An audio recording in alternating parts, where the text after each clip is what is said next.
बराबर कोट भी पहना हो, ये कैसा पहना हो, मैं पहना हूँ हाफ चड्डी पहना बराबर और मैं नमाज मैं पढ़ सकता हूँ क्या? नहीं पढ़ मेरे- नहीं पढ़ मैं सकते। क्यों? इस वजह से कि हुजूर सल्लल्लाहु अलैहि वसल्लम ने फरमाया कि मर्द का जो सतर है ना वो यहाँ की मोटी पिंडली तक है। बराबर सिर्फ 70 का आया है कि वजू का भी आया है? 70 का, ये नमाज का हुक्म के लिए। हाँ, अब मसला अगर वहाँ शुरू हो जाता है कि जब मान लो हम हाफ चड्डा पहने हैं यहाँ तक, तो फिर वज़ू कर सकते हैं कि नहीं? बराबर।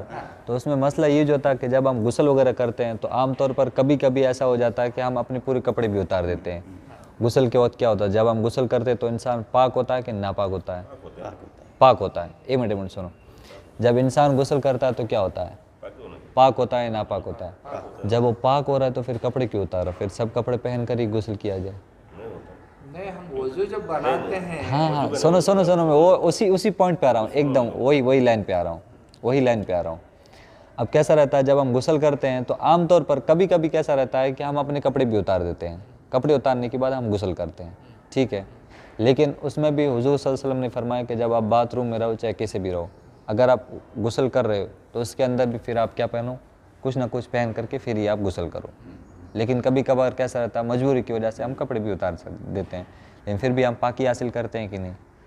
तो अब इससे ये तो नहीं हो सकता कि जब हम पाकी हासिल करने के बाद में जब हम कपड़े पहनते तो इसका मतलब कि हमारा गुस्ल नहीं हुआ। गुस्ल हो गया, हमारी पाकी भी अदाई हो गई। देखो कैसे, जब हम मान लो कभी जनाबत की हालत में हो तो जनाबत से फारिग होने के बाद में गुस्ल से पहले क्या हुक्म है कि वज़ू करो। गुस्ल से पहले का क्या हुक्म है? वज़ू करो।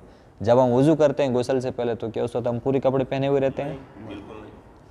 बराबर, पूरे कपड़े नहीं पहने हुए रहते ना। जब पूरे कपड़े नहीं पहने हुए रहते हैं तो फिर हम पहले वज़ू करते हैं, फिर हम क्या करते हैं? गुस्ल करते हैं। तो इसका मतलब क्या, हमारा उस वक्त पहले वज़ू भी हो चुका है, फिर हमारा क्या हो चुका है? गुस्ल भी हो चुका है।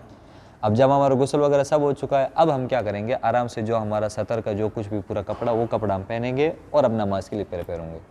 अब वही चड्डी के अंदर मान लो भले दूसरी बदल ली, लेकिन यहाँ तक अगर हमने कुछ भी कपड़ा पहना है फिर अगर हम नमाज़ पढ़ रहे हैं तो अब ये हमारी नमाज नहीं होगी, नमाज नहीं होगी ऐसा।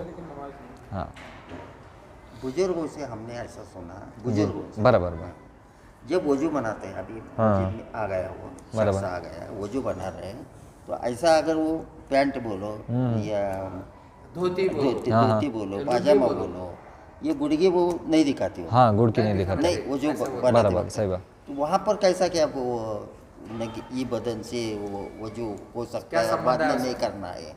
इस वजह से कि हम यहाँ पर है ना सबके सामने हैं, और जब मान लो कभी कभार कैसा रहता है हम यहाँ पर पैर धोते हैं, अगर हमने यहाँ तक कर लिया फिर अगर हम आराम से धो रहे हैं तो धोने के बाद